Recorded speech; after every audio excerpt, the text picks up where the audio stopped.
peuple réuni te bénit. Nos voix s'élèvent en action de grâce pour te dire merci parce que tu es fidèle et digne de confiance. Merci parce que ton peuple chaque jour voit ta gloire. Et ce matin, ta présence nous conduit. Ta présence nous comble. Nous comble de ta paix et de ta joie. Ta présence nous immerge de toutes tes grâces et de toutes tes bénédictions. Merveilleux Saint-Esprit, n'est-ce pas toi qui nous as rassemblés? Je sais que tu as une parole pour moi. Tu as une parole pour mon frère. Tu as une parole pour ma soeur. Tu as une parole pour ton peuple. Et cette parole bouleversera des situations. Cette parole fera éclater ta victoire dans nos vies. Cette parole guérit. Cette parole libère. Affranchit. C'est pourquoi nous voici simplement pour te louer et pour t'écouter. Parle, Seigneur. Ton peuple écoute. Amen. Amen. Alléluia. Amen.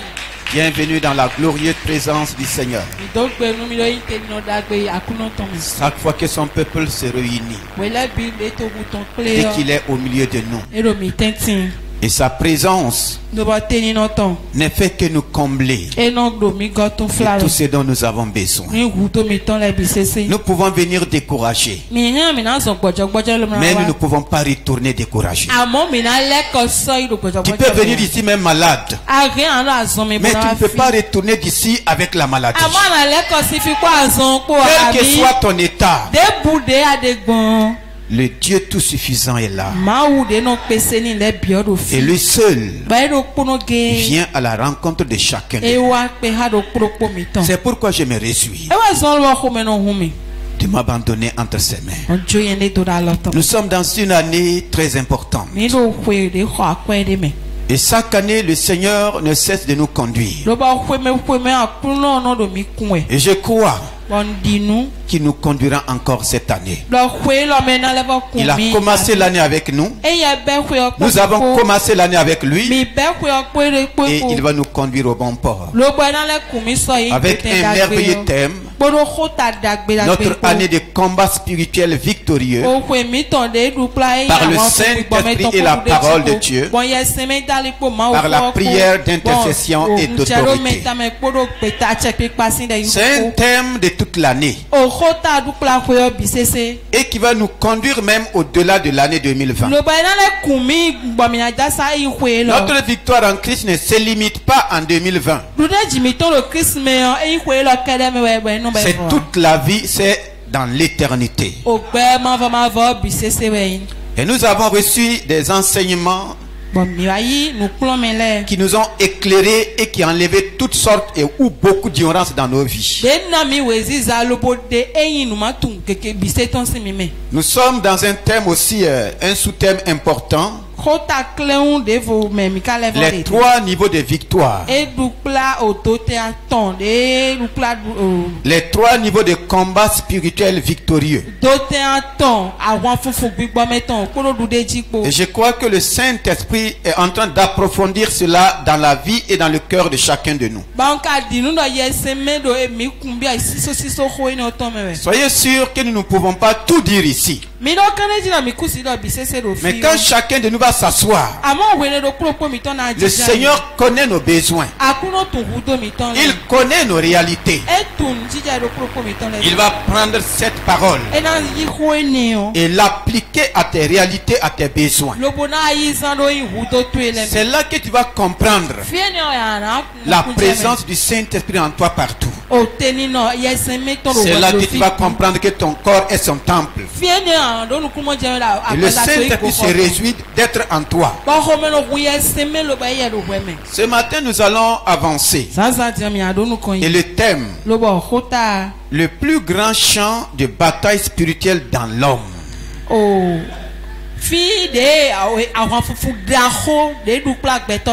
Le plus grand champ de bataille spirituelle dans l'homme. Il y a dans chaque homme un champ de bataille. Et le plus grand champ de bataille n'est pas au dehors, c'est dans l'homme. Le Seigneur va nous révéler cela. Et si nous perdons une bataille, nous pouvons vivre les conséquences. Mais ce qui est important, ce qui est merveilleux, le Seigneur a déjà remporté tous les combats, toutes les batailles. Nous allons lire dans Genèse 6, versets 5 à 7. Verset 5 à 7. L'Éternel vit que la méchanceté des hommes était grande sur la terre et que toutes les pensées de leur cœur se portaient chaque jour uniquement vers le mal. L'Éternel se repentit d'avoir fait l'homme sur la terre et il fut affligé en son cœur.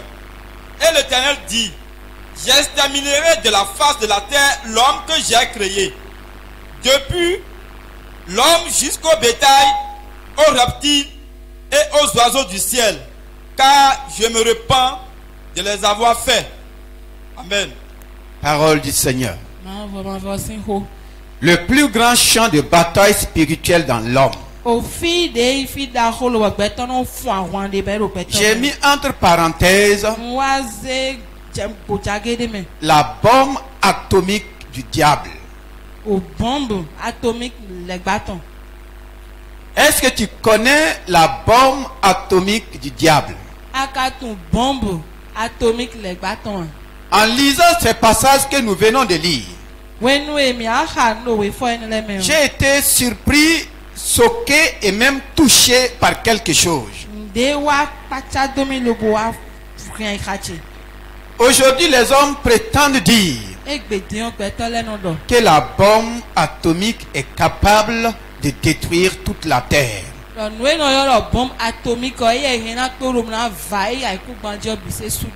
Ce n'est pas vérifié. Et je crois que même si les hommes disent cela, comme ce n'est pas l'homme qui a créé la terre, la destruction totale de la terre ne relève pas de la capacité de l'homme, quelle que soit sa connaissance technique.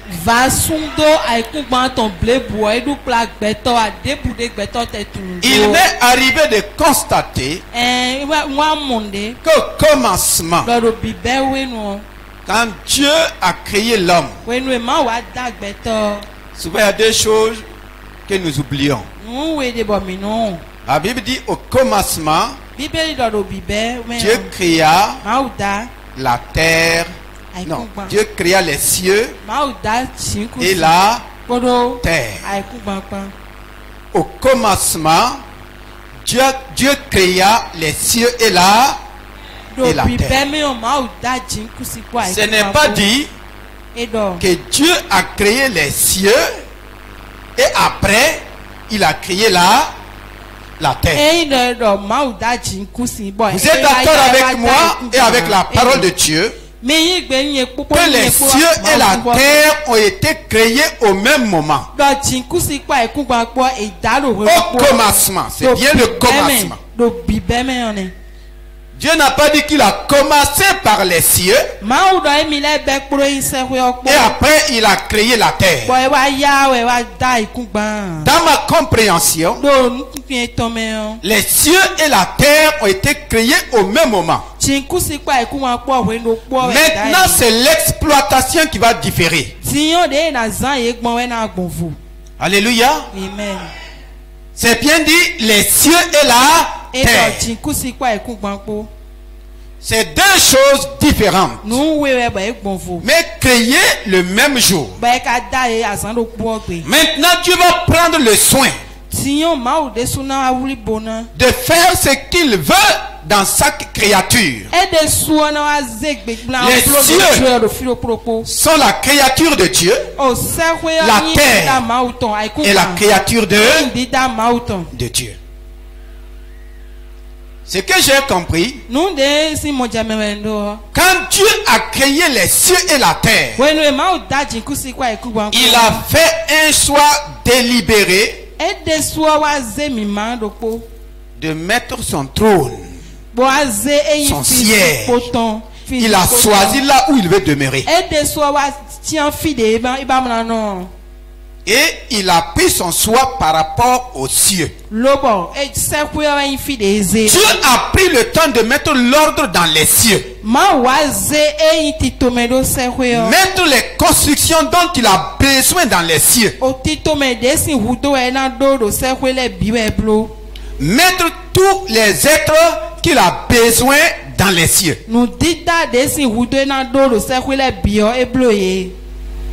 Donc c'est dans les cieux que Dieu a commencé à mettre l'ordre de la création. Il a choisi les cieux pour demeurer.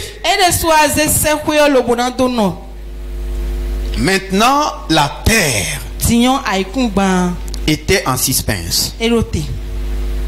C'est comme un homme qui a payé 2 parcelles. Il choisit la parcelle où il veut loger. Il va commencer tous les investissements. Pendant qu'il investit dans la parcelle qu'il veut loger, cela ne veut pas dire que l'autre parcelle ne lui appartient pas. Alléluia. Amen. Effectivement, Genèse nous révèle cela. On ne nous montre pas comment les choses au ciel ont été manifestées ni créées. On ne nous dit pas les détails. Mais Dieu a pris le temps de mettre tout ce qu'il veut au ciel. Et quand il a fini, il a commencé à régner. Mais il avait aussi un projet pour la terre. Et je vous informe, la terre en son temps n'était pas seulement le sec. Il n'y avait même pas ce qu'on appelle la mer. C'est pourquoi je l'ai dit, elle était quoi? Informe et vide. Comme tu as une parcelle aussi informe et vide, tu n'as pas encore décidé de ce que tu veux mettre dans cette parcelle. Mais tu es en train de réfléchir par rapport au plan. Par rapport à ce que tu veux ériger dans cette parcelle. Et pendant que Dieu régnait dans les cieux, quelque chose va se passer. Satan s'est rebellé avant que Dieu ne fasse aucun projet sur la terre.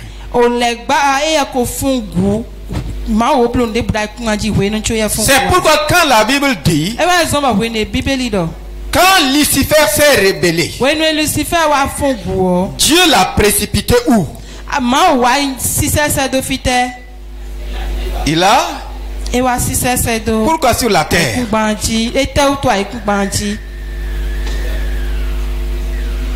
La terre était vide. Parce que Dieu n'avait que les cieux et la terre.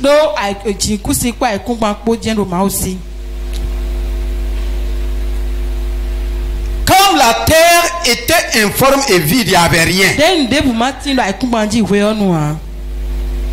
En son temps, la terre était comme la poubelle de Dieu. C'est pourquoi quand Dieu ne voulait pas de Lucifer, il va le mettre où?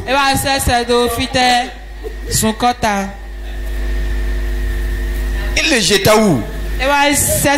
Sur la terre. Présentement, tu as une parcelle qui ressemble à un dépotoir. Est-ce qu'il y a quelqu'un qui est dans cette situation? Mais cela ne veut pas dire que tu ne veux pas la parcelle. Peut-être que les gens même sont en train de jeter des ordures là-dessus. Mais le jour que tu vas prendre à cœur d'investir dans la parcelle, tu vas t'occuper de ces ordures. Et c'est ce que Dieu va faire. Quand Dieu a eu à cœur d'investir maintenant sur la terre, Dieu regarda la terre et dit, elle est informe et vide. Maintenant il ajoute les ténèbres. Les ténèbres étaient où? Les ténèbres étaient à la surface de l'abîme. Et maintenant l'Esprit de Dieu mouvait. L'Esprit de Dieu mouvait à la surface des eaux. Toute la terre était comme des eaux. Il n'y avait pas de matière. On pouvait dire, il n'y avait pas de matière solide. Il y avait les ténèbres sur la surface. Et l'Esprit de Dieu mouvait au-dessus. Alléluia. Amen. L'Esprit de Dieu mouvait au-dessus. Pourquoi l'Esprit de Dieu ne descendait pas? Pourquoi il ne descendait pas? Il mouvait au-dessus. Il attendait les ordres de Dieu. Il attendait les ordres de Dieu. Vous allez voir, quand Dieu parle, c'est le Saint-Esprit qui manifeste la chose. Il y avait les ténèbres. Et Dieu sait qu'il ne peut pas investir dans les ténèbres. C'est pourquoi il va commencer à parler. Quand Dieu parle, c'est comme... On ne peut pas dire que Dieu prie parce que Dieu ne prie pas. On prie Dieu. Mais quand Dieu devient un homme, il est obligé de... C'est différent. Le Saint-Esprit mouvait. Je voudrais que le Seigneur nous aide. Et le même Saint-Esprit est en train de mouvoir dans ta vie. Et tout ce que Dieu veut est déjà dans le Saint-Esprit. Quand Dieu a dit que la lumière soit, le Saint-Esprit a libéré quoi? La lumière. Et les ténèbres ont été reculées. Dieu a commencé à mettre tout cela en place. Et Dieu a fini de tout mettre en place. Avant de créer l'homme, Dieu a d'abord créé l'homme esprit avant de lui former un corps. Qui a formé le corps de l'homme au commencement? Qui a formé le corps de l'homme au commencement? Quand la Bible dit créons l'homme à notre image et à notre ressemblance,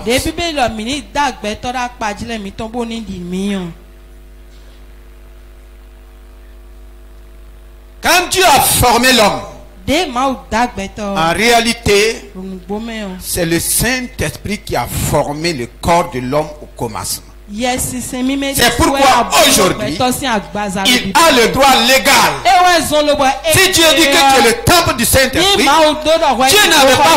Dieu ne t'avait pas donné un corps pour que tu appartiennes au diable. Vous allez voir pourquoi nous parlons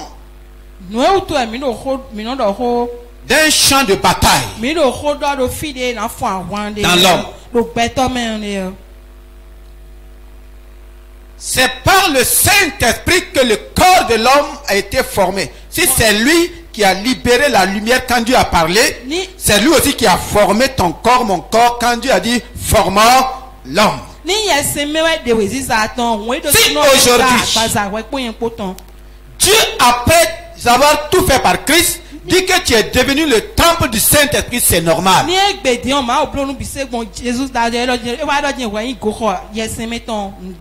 Au commencement, on ne sentait pas trop le Saint-Esprit dans l'homme ou sur l'homme.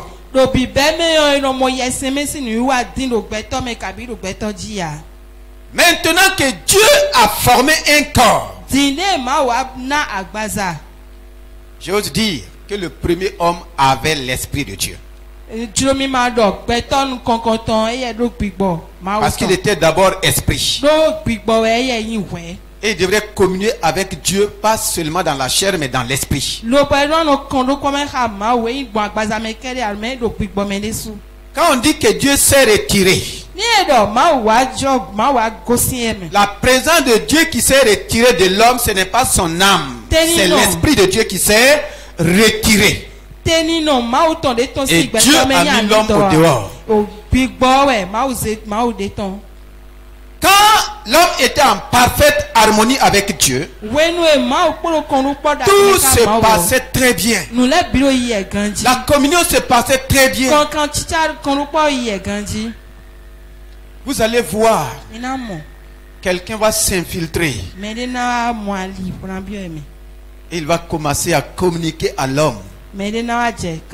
Injecter dans l'homme des choses qui vont lui mettre au dehors, des choses qui vont le séparer avec son créateur, des choses qui vont amener son créateur à être irrité contre lui. C'est ce que le serpent a fait, c'est ce que le diable a fait. Alléluia. Amen. Et il va continuer. Dans le chapitre 6 que nous venons de lire, la Bible dit que Dieu a vu la méchanceté des hommes et que les pensées, toutes les pensées de leur cœur se portaient uniquement chaque jour vers le mal. D'où sont venues ces pensées? D'où sont venues ces pensées? Qui a mis en l'homme ces pensées? Satan n'a pas simplement voulu que l'homme soit chassé du jardin. Sa vengeance est que l'homme soit totalement neutralisé. Il a perdu son règne dans les cieux. Il a été précipité sur la terre. Vous pensez qu'il va permettre quoi que ce soit de Dieu sur la terre? Avant tout, lui aussi les créatures de Dieu. Si Dieu n'a pas besoin de lui au ciel, il fait tout pour trouver là où il va rester. C'est un esprit. Il n'a pas simplement voulu que l'homme soit chassé du jardin, il a voulu que l'homme soit totalement effacé. Et il va trouver les moyens.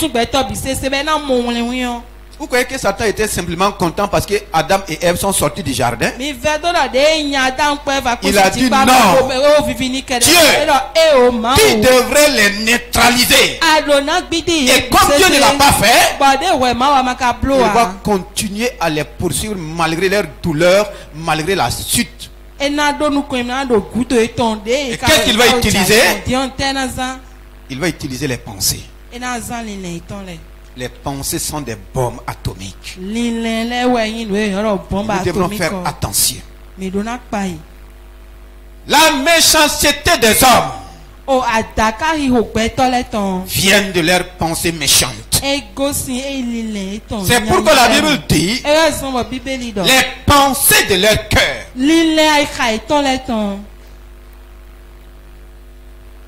les pensées de leur cœur. Toutes les pensées.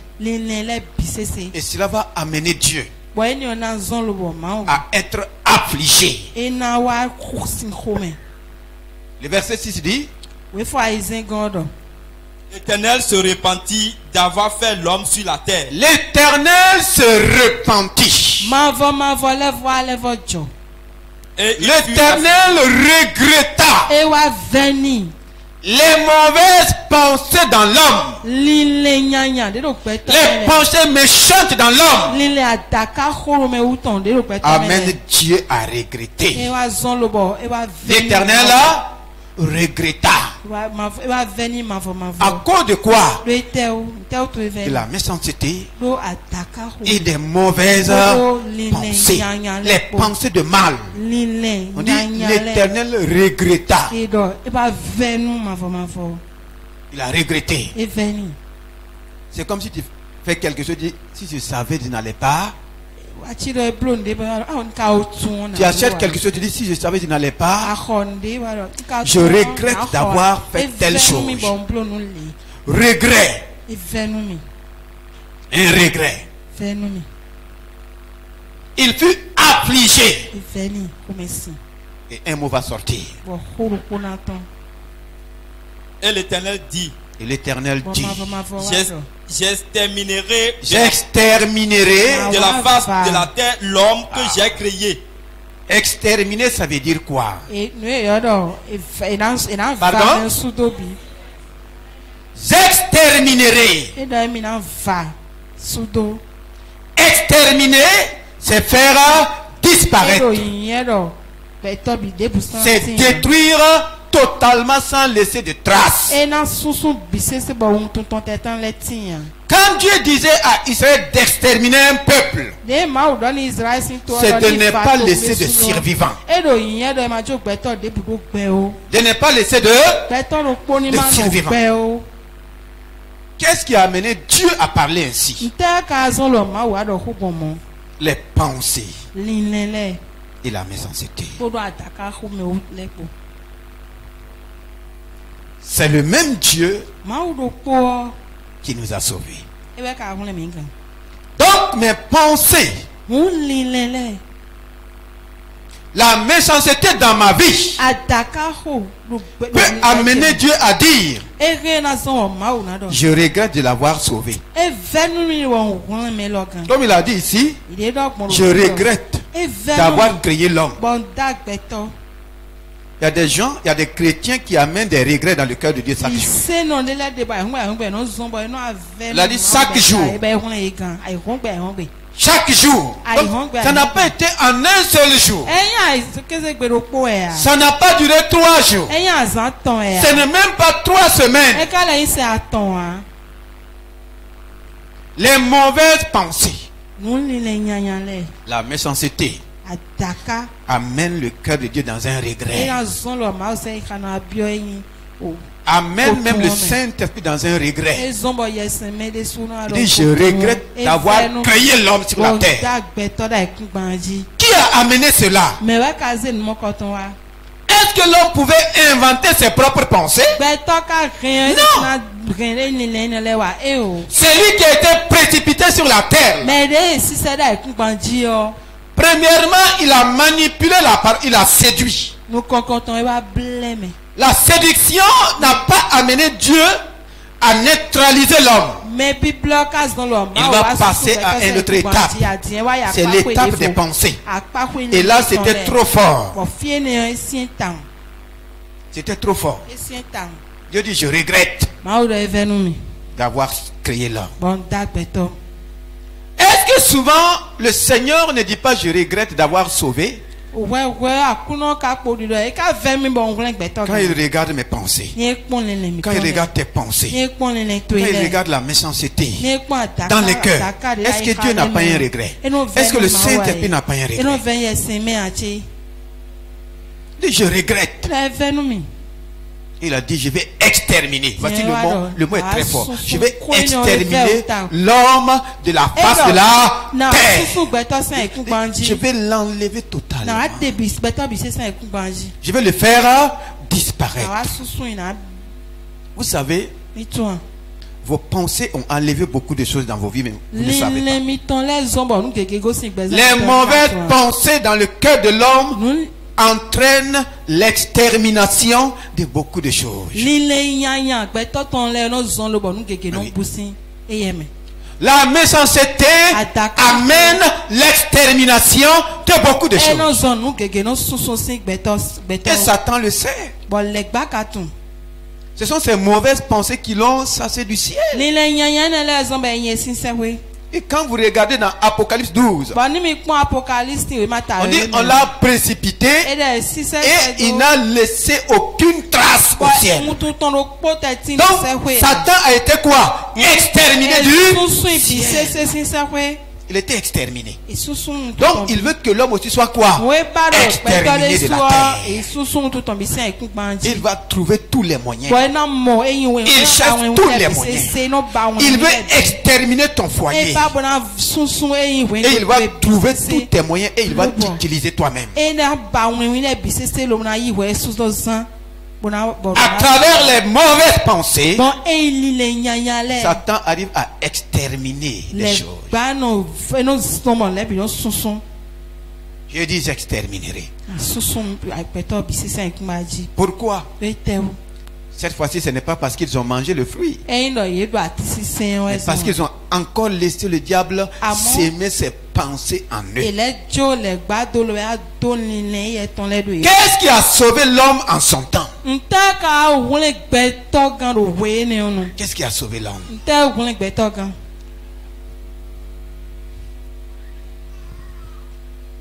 Le verset 7 dit, et l'Éternel dit, le verset 8, mais Noé trouva grâce aux yeux de l'Éternel. Voici la postérité de Noé. Noé était un homme juste et intègre dans son temps. Noé marchait avec Dieu. Mais Noé trouva grâce aux yeux de l'Éternel. Comment Noé a trouvé grâce? Parce qu'il était intègre et juste. Voici d'abord deux choses. Comment dans un monde où tout le monde était méchant, des mauvaises pensées, pensait uniquement au mal, Dieu a trouvé un homme. On n'a pas connu les noms des autres hommes, mais quand Dieu a regardé, il a vu un homme. Dans ce toyo-bouilli, il y a un homme qui était comment? Intègre et juste. Ça veut dire, il a gardé des pensées d'intégrité. Il a gardé des pensées de justice. Et le troisième point, il marchait avec l'Éternel. Comment il a pu marcher avec l'Éternel dans des conditions pareilles?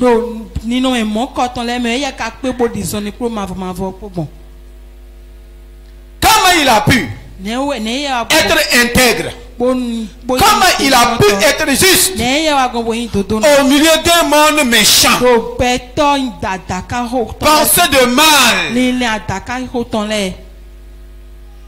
Comment il a pu marcher? Donc il y a de l'espoir pour toi et pour moi. Nous ne pouvons pas dire nous sommes au 21e siècle.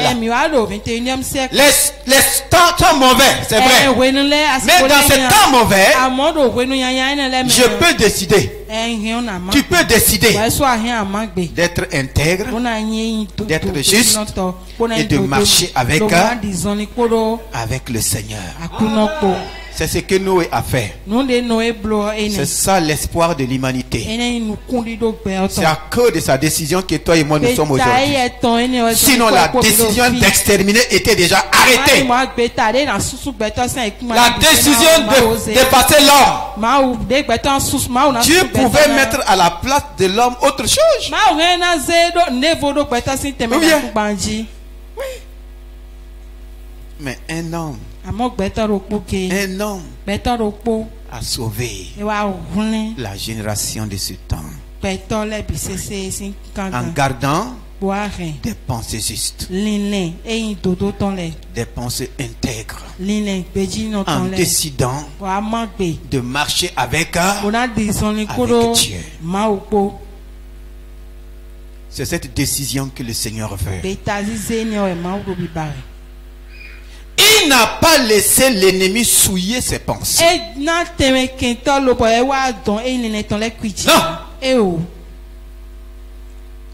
Tous les hommes avaient laissé leurs pensées. S'il y avait deux hommes, le Seigneur allait dire Noé et Étienne. Ou bien, s'il y avait deux, Dieu allait dire quoi? Noé et Étienne. Mais Étienne n'était pas... Peut-être que Étienne n'existait pas. Mais Dieu n'a pas trouvé un autre. Quand le temps d'Étienne aussi est arrivé, Dieu n'a pas dit qu'Étienne était quoi? Oui, il y a le nom d'Étienne aussi là-bas.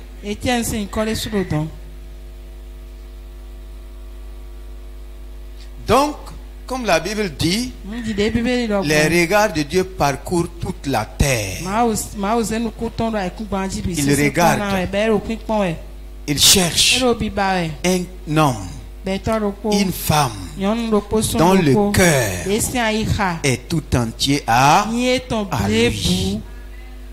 Au même moment, il voit les cœurs qui sont remplis de pensées de mal, qui sont remplis de méchanceté. Toi, tu es de quel bord? Tu es de quel bord?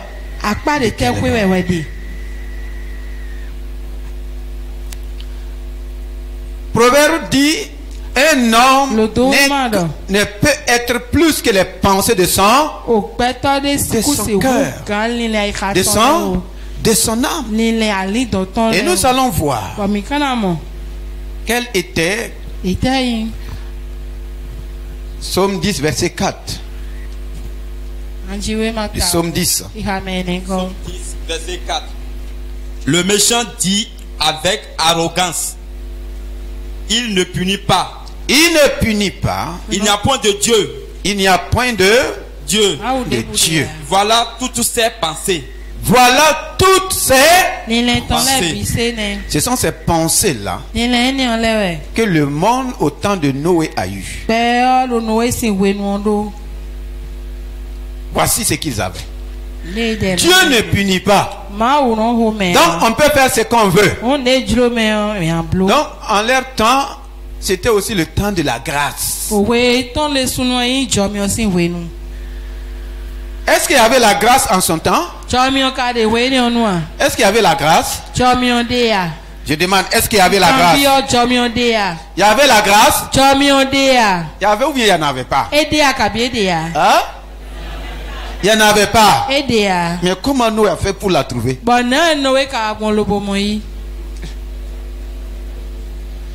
Dis-moi comment Noé a fait pour la trouver. Il n'y avait pas la loi. Ce qu'il n'y avait pas, c'est la loi qu'il n'y avait pas. Si Noé a trouvé grâce, donc en leur temps, il y avait quoi? Il y avait la grâce. Il y avait la grâce. Parce que Noé l'a trouvé. Peut-être que si tu étais là-bas aussi, tu allais la trouver. Noé a trouvé grâce. Les autres ont trouvé quoi? La méchanceté. Les mauvaises choses. Au lieu de trouver la grâce, ils se sont séduits en disant Dieu ne punit pas. Et comme Dieu ne punit pas, chacun peut vivre comme il veut. Comme Dieu ne punit pas là, comme aujourd'hui Dieu ne frappe pas de mort, chacun peut se cacher, vivre sa vie. On est chrétien quand on est à l'église. Non, Dieu ne tue pas. Ouais, c'est ce qu'ils disent. Dieu ne punit pas. Et pas fini. Ils sont arrivés à dire, comme on fait le mal, il ne dit rien là. Comme on fait le mal, il ne fait rien. Est-ce qu'il existe même? Voici leur pensée. Ils sont arrivés à dire, Dieu n'existe pas. Bon, si Dieu n'existe pas, qui existe? L'homme est devenu patron de lui-même.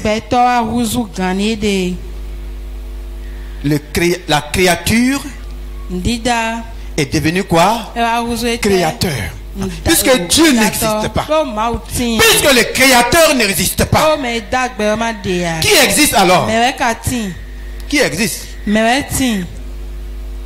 Qui existe? C'est l'homme, c'est la créature. Ils ont pris la part du créateur. Et ils ont commencé à faire toutes sortes de mal. À commencer par leurs pensées. Qui les a dit que Dieu n'existe pas? Qui les a dit? C'est lui qui les a séduits au commencement et allé jusqu'à les dire. Il a enlevé la pensée de l'existence. Si beaucoup croyaient que Dieu existe, si beaucoup d'entre nous croyaient que le Saint-Esprit est en nous, il y a des choses que nous n'allons pas oser faire. On ne va pas oser. Il n'existe pas. Tu crois que le Saint-Esprit n'est pas avec toi dans ta chambre? Mais pour beaucoup d'entre nous, il n'existe pas. Comme on ne le voit pas, il n'existe pas. Donc c'est pour dire que tu t'es créé toi-même. Quand le Créateur va s'élever, tu sauras. Il n'existe pas. Et dans cette même pensée, ils vont commencer à voir que malgré tout ça, tout ce qu'ils font prospère. Lis les versets suivants. Tout ce qu'ils font là, ça semble réussir. Il y en a qui réussissent dans le péché, ils croient que Dieu est d'accord avec eux. La suite. Le verset 5. Ces voix réussissent en tout temps. Leurs voix. Tes jugements sont trop élevés pour l'atteindre. Dieu est très loin de nous. Il souffre contre tous ses adversaires. Il dit en son cœur. Voici toujours dans son cœur. Je ne chancelle pas. Je ne chancelle pas. Je ne chancelle pas. Je suis pour toujours à l'abri du malheur. Je suis pour toujours à l'abri du malheur. Toi tu fais le mal. Et tu crois que tu es à l'abri du malheur. Tu as des pensées mauvaises. Des pensées de mal. Et tu crois que tu es à l'abri du mal. Parce que tu as pris des gardiens. Tu te crois en sécurité. Hein? Voici quelqu'un qui fait le mal et qui se croit à l'abri du mal. Ça c'est la vraie séduction. Sa bouche est pleine de malédiction. Sa bouche est pleine de malédiction. Pourtant, regardez, c'est comme si faisons que le Saint-Esprit nous aide. Quand tu as des pensées de malédiction, ta bouche ne peut faire autre chose que de proférer des malédictions. De tromperie et de fraude. Il y a sous sa langue de la malice et de l'iniquité. Il se Alléluia. Amen. Donc, je veux vraiment que le Seigneur nous aide ce matin parce que nous allons prier. Ces mauvaises choses en nous constituent des barrières, des blocages tous les jours et nous empêchent vraiment d'avancer. Et nous sommes confrontés, affrontés, exposés tous les jours à ces choses comme les hommes au temps de nous. Satan les remplit chaque jour de mauvaises pensées. Aujourd'hui, il est difficile d'avoir des moments de qualité dans la présence de Dieu à cause des pensées. Même moi qui me tiens devant vous pour me préparer, je vous assure, les 3 premières heures heures, c'est des heures de lutte avec les pensées. C'est pas 3 premières minutes. Hein. Ce n'est pas les 30 minutes. Et si tu es pressé, tu vas sortir sans la pensée de Dieu. Tu vas sortir sans la parole de Dieu. Parce que tes pensées sont assaillies de toutes parts. Tes pensées sont assaillies. L'ennemi sait ce que la pensée a fait aux hommes du premier temps. Et tous les moyens sont réunis pour nous assaillir. Pour t'empêcher de penser à l'essentiel. Chaque jour, nos pensées sont souillées, saturées de mauvaises choses. Et cela va nous conduire dans de mauvaises actions. Vous allez voir pourquoi nos prières ne sont pas facilement exaucées. Proverbe 15, verset 26. Il est dit 15, 26. Proverbe 15, 26. Les pensées mauvaises sont en horreur à l'Éternel. Les pensées mauvaises sont en horreur à l'Éternel. Il y a des versions qui disent sont en abomination. Mais les paroles agréables sont pures à ses yeux. Les pensées mauvaises sont en horreur. Et la plupart d'entre nous, nous approchons du Seigneur avec quoi? Des pensées? Des pensées mauvaises. Pour que ta prière monte, il faut d'abord vaincre les mauvaises pensées en soi. Pensées mauvaises sur toutes les formes. On dit c'est une abomination. Tu t'approches du Seigneur en abomination et tu veux qu'il t'entende. Tu veux qu'il t'exauce comment? Quand tu parles, c'est là il dit, il détourne sa face. Donc il faut régler le cas des pensées. Il faut tout faire pour que tes pensées soient en harmonie avec la parole de Dieu. Les bonnes paroles. Tu ne peux pas avoir de bonnes paroles si tu as de mauvaises pensées. Donc si tes pensées sont mauvaises, dis que tu es en abomination. Tu es pourri. Dieu ne peut pas te sentir. Dieu dit fermez-lui la porte du trône de la grâce. Il dit je m'approche du trône de la grâce. Le Saint-Esprit te dit les portes du trône de la grâce sont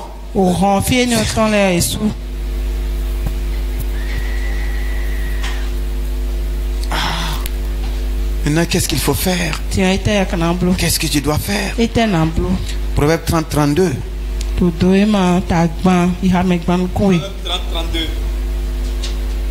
Si l'orgueil te pousse à des actes, te pousse à des actes de folie, et si tu as de mauvaises pensées, mets la main sur la bouche. Si tu as quoi? Si tu as de mauvaises pensées, mets la main sur la bouche.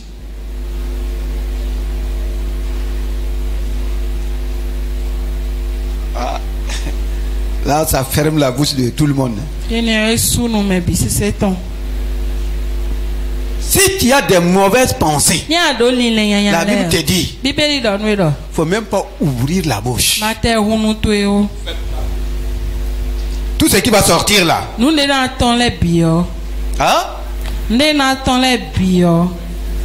Il y a des experts en hypocrisie. Je dis bien des experts. Il y a des mauvaises pensées dans le cœur. Mais ils vont tout faire Quand il prie là, non. Au même moment, quand Dieu regarde, Dieu dit, mets la main dans.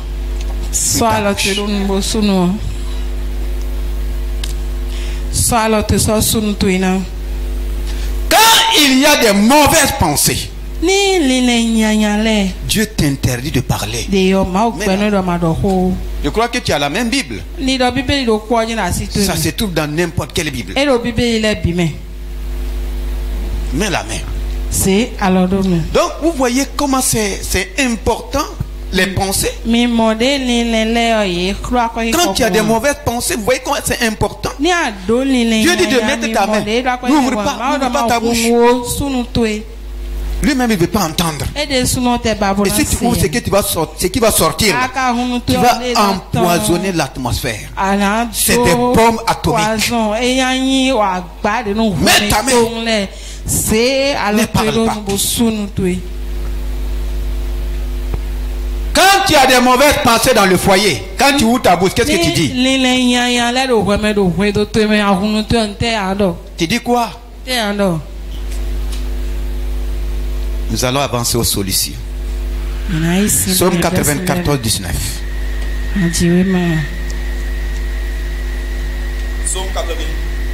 Le verset 19. Il faut noter, nous n'avons pas le temps, mais arrivé à la maison, tu peux continuer de Sainte-Gloire.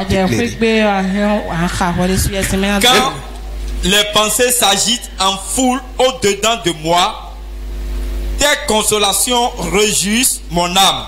Quand les pensées s'agitent, effectivement, il y a une agitation de pensées. On dit des pensées en foule. Ce n'est pas une seule pensée. Ce n'est pas deux. Quand on parle de foule, tu peux être même affronté à une foule de plus de 4000. Sa pensée veut s'imposer. Chaque pensée, il y a une lutte, il y a un combat de pensée. Quand les pensées s'agitent, il y a une agitation. Donc quand tu es agité, fais attention. Il y a une lutte dans ta pensée. Quand les pensées s'agitent en foule, au dehors, c'est écrit au dehors. Au-dedans de moi. Donc au-dedans de toi, il y a une foule de pensées qui luttent. Maintenant, si tu n'as pas la grâce, voyez, il y a des foules de pensées. Malheureusement, il n'y a pas de foule de versets en toi. Il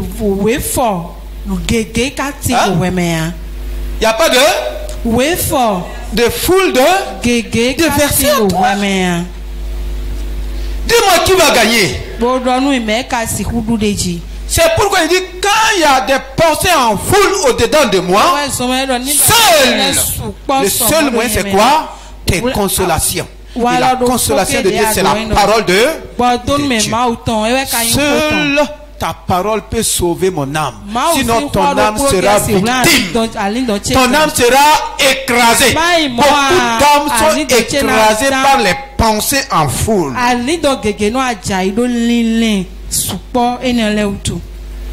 Ton âme est angoissée par les pensées en foule.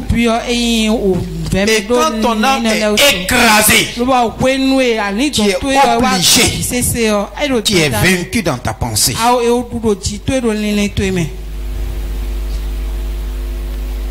Il y a combien de versets que tu maîtrises en toi? Il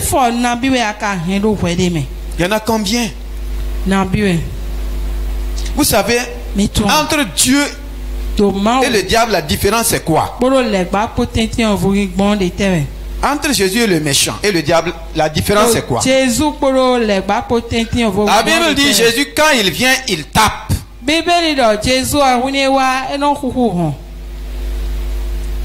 Si tu ouvres, il rentre. Si tu n'ouvres pas, il ne rentre pas.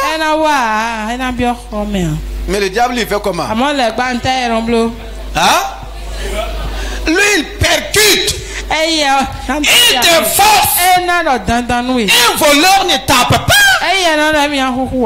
Le voleur fait quoi? Il force. Le voleur fait comment? Il fonce. Il défonce. Il arrache.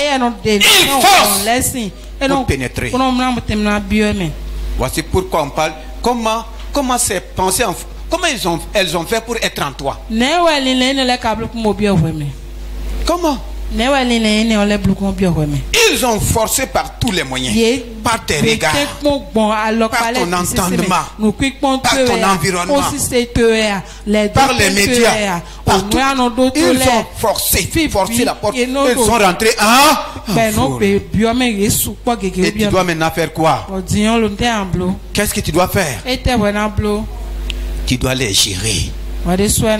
Tu dois les contrôler. Tu dois les orienter. Si tu n'as pas permis qu'ils rentrent en foule, ce qu'il te reste, il faut savoir les contrôler. Il faut savoir les orienter. Il faut savoir les gérer. Sinon la catastrophe va venir. Ta consolation seule peut réjouir. C'est la parole de Dieu peut faire face aux foules de pensées. Alléluia. C'est pourquoi le Seigneur dit dans Ésaïe 55, mes pensées ne sont pas.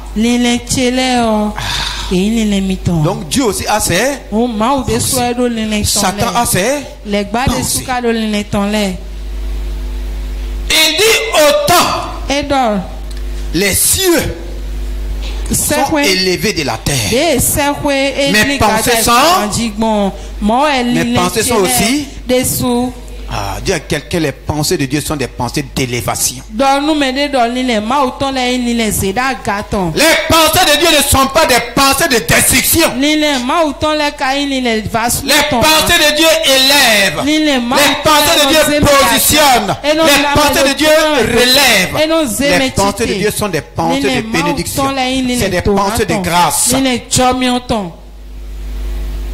C'est des pensées de grâce. C'est pourquoi dans Philippiens 4, que nous allons lire et prier. Voici comment je dois contrôler mes pensées, orienter mes pensées, gérer les pensées en foule qui viennent. Sinon, elles vont créer des dégâts. Et tous les dégâts sur la terre naissent des pensées. Même la bombe atomique, c'est venu de la pensée de quelqu'un. C'est des gens qui se sont assis, pensaient qu'ils peuvent faire telle chose et ils l'ont mis en œuvre. Tout ce que tu mets en œuvre vient d'abord de ta pensée. Les pensées sont des œuvres cachées. Et si tu les conçois, tu vas les manifester. Philippiens 4, verset 8 et 7 à 9. Et la paix de Dieu, qui surpasse toute intelligence, gardera vos cœurs et vos pensées en Jésus-Christ. Qu'est-ce qui garde nos cœurs et nos pensées? Mieux vaut reprendre au niveau du verset 4 pour que nous puissions. Suivant, nous allons prier pour terminer. Réjouissez-vous toujours dans le Seigneur. Réjouissez-vous toujours dans le Seigneur. Je le répète. Réjouissez-vous. Que votre douceur soit connue de tous les hommes. Le Seigneur est proche. Ne vous inquiétez de rien. Les inquiétudes ouvrent les portes à toutes les pensées. Mais en toutes choses, faites connaître vos besoins à Dieu. Faites connaître vos besoins à Dieu.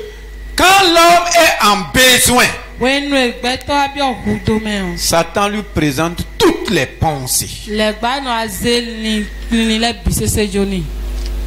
vos besoins à Dieu par des prières et des supplications. Par des prières et des supplications. Avec des actions de grâce. Des actions de grâce. Et la paix de Dieu, la paix de Dieu, toute intelligence, gardera vos cœurs et vos pensées en Jésus-Christ. Au reste, frère, que tout ce qui est vrai, tout ce qui est vrai, tout ce qui est honorable, tout ce qui est honorable, tout ce qui est juste, tout ce qui est juste, tout ce qui est pur, tout ce qui est pur, tout ce qui est aimable, tout ce qui est aimable, tout ce qui mérite l'approbation, tout ce qui mérite l'approbation, ce qui est vertueux et digne de louange, ce qui est vertueux et digne de louange, soit l'objet de vos pensées, soit l'objet de vos pensées. Chaque pensée a un objet. Ça veut dire chaque pensée a un objectif. Ah oui. Un but à atteindre dans ta vie. Si nous ne savons pas gérer les pensées, si nous ne savons pas contrôler les pensées, si on ne sait pas les orienter, chaque pensée a un objet. Chaque pensée a un objectif. Quand Satan t'envoie une pensée, il a un objectif. Et son objectif, ce n'est pas pour ton bien. Ce n'est pas pour t'aider. Voici le miroir de nos pensées. Dis tout ce qui est, reprends. Au reste, frère. Au reste. Que tout ce qui est vrai. Tout ce qui est vrai, tout ce qui est vérité. Maintenant, si tu n'as pas la parole vérité, comment tu vas connaître ce qui est vrai? On peut te présenter des réalités qui ne sont pas des vérités.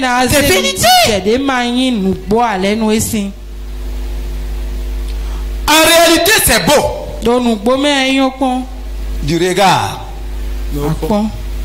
En réalité, c'est agréable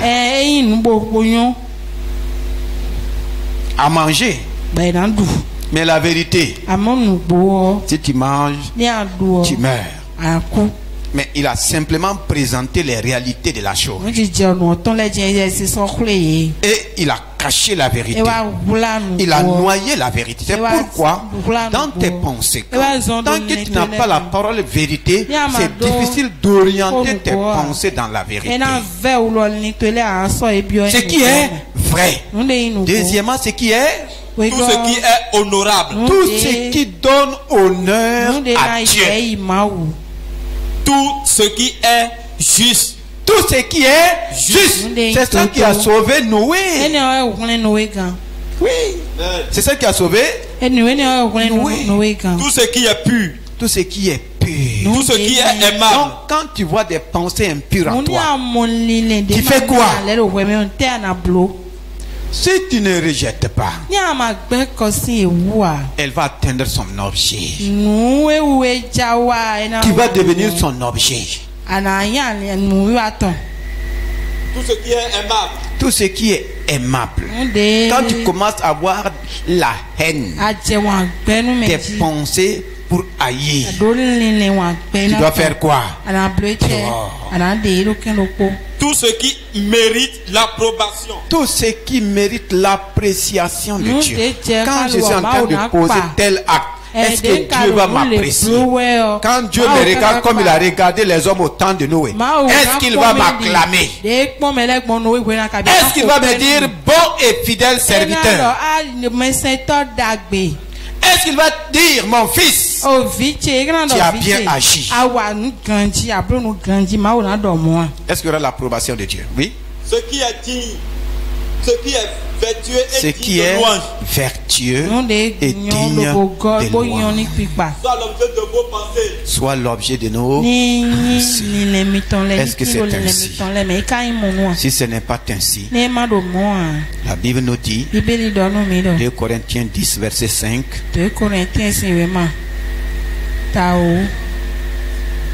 nous amenons toute pensée captive à l'obéissance de Christ. Et c'est ce pourquoi je t'invite à te lever et à commencer à faire l'examen des pensées. 2 Corinthiens 10 verset 5 dit: nous amenons toute pensée captive. Beaucoup sont captifs à cause de leurs pensées. Examine en toi quelle est la pensée qui t'a rendu captive, captif. Il faut que ces pensées soient amenées. C'est les mauvaises pensées qui doivent quitter et laisser la place aux bonnes pensées. Je te demande de te tenir debout et de commencer à dire: Seigneur Saint-Esprit, bénis le Seigneur pour sa parole. Quand Dieu parle, il m'engage dans la prière. Si la parole a pénétré ton cœur, chacun doit commencer à élever sa voix pour dire: Seigneur, je suis concerné par ta parole. Tu vois la vérité au fond de mon cœur. Tu vois les pensées qui m'ont bloqué, les pensées qui ont exterminé des choses dans ma vie. Dès que nous avons trouvé grâce, nous sommes au temps de la grâce. Fais-moi grâce pour mes pensées, les pensées mauvaises en foule, les pensées de méchanceté. C'est à toi de crier. Tes pensées méchantes, je peux subir, mais c'est toi qui seras le premier ou la première.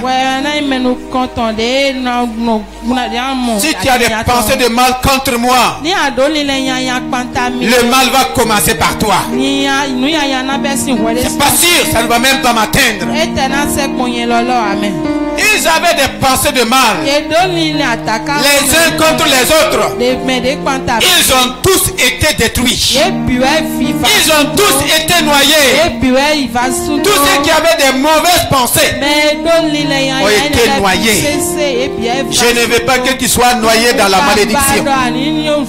Je ne veux pas que tu sois noyé dans la maladie. Je ne veux pas que tu sois noyé dans l'échec. Je ne veux pas que tu sois noyé dans aucune situation. Oh Seigneur, ce soir me voici. Mais voici, Seigneur, je plaide les mérites du sang de Jésus. J'ai réalisé des pensées mauvaises en moi. C'est pourquoi ce matin, je plaide les mérites du sang de Jésus pour détruire toutes sources de mauvaises pensées. Toutes sources de mauvaises pensées. Que les sources de mauvaises pensées soient détruites. Tu vas prier avec assurance.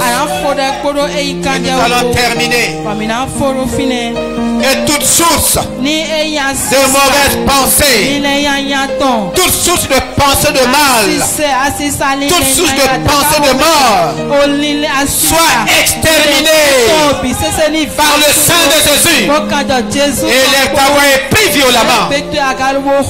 Toute source de mauvaises pensées, des pensées de destruction, des pensées de division contre ma vie, contre mon foyer, contre chaque domaine me concernant, soit exterminé. Utilise le mot. Il faut utiliser le mot exterminer. Parce que Satan a envoyé ses pensées aussi pour t'exterminer. Que toute source de pensée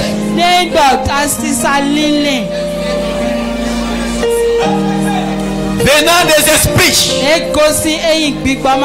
esprits de mal, toute source de pensée venant des démons, toute source de pensée venant des principautés, les sources de pensée venant des dominations sataniques, les sources de pensée venant des autorités sataniques, les sources de pensée venant des princes de ce monde des ténèbres. Que les sources soient anéanties. Que les réseaux qui m'envoient des mauvaises pensées, des pensées de mal, soient exterminés.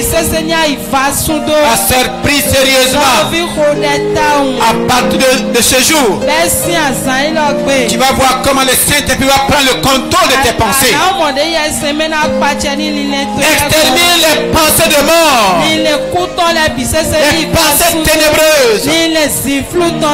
Déclare que les dictateurs invisibles, source de mauvaises pensées, qu'ils soient exterminés.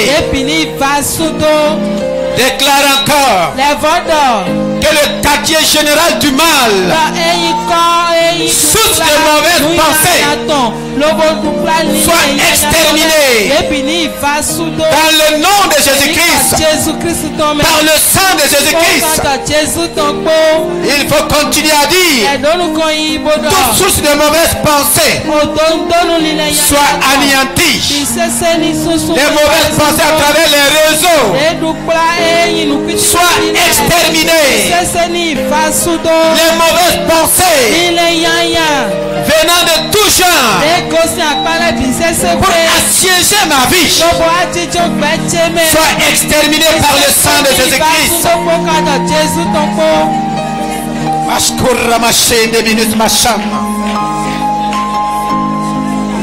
Déclare que toutes les sources de pensée captives soient amenées à obéir à Christ. Nous amenons toute pensée captive à l'obéissance de Christ. Dans le nom de Jésus-Christ. Maintenant proclame que j'ai les pensées de Christ. J'ai les pensées de Christ. Je rejette les pensées du monde. Les pensées sataniques sont anéanties. J'ai des pensées élevées. Parce que les pensées de Dieu sont élevées. Je n'ai pas de pensée de défaite, ni de bassesse. Je n'ai pas de pensée de division. J'ai des pensées de victoire. Je n'ai pas de pensée de mort. J'ai des pensées de vie. J'ai des pensées de prospérité. J'ai des pensées de richesse. J'ai des pensées de succès. J'ai des pensées de gloire. J'ai des pensées merveilleuses. Des pensées d'excellence. J'ai des pensées de paix. Des pensées de joie. Des pensées de bonheur et de bénédiction. J'ai des pensées de grandeur. J'ai des pensées de lumière. Acclame le Seigneur et bénis son nom. Et bénis son nom. Tu es libéré de toute forme d'extermination. Là où l'ennemi avait exterminé ta vie à cause de tes pensées, le Saint-Esprit te relève. Le Saint-Esprit relève ton foyer. Il relève tes finances. Il relève ton entreprise. Tout ce que l'ennemi avait exterminé à cause de tes pensées, tout est relevé ce matin. Tu es béni ce matin. Tu es guéri ce matin. Tu es restauré ce matin. Tu es prospère ce matin. Au nom de Jésus-Christ. Bénis le Seigneur.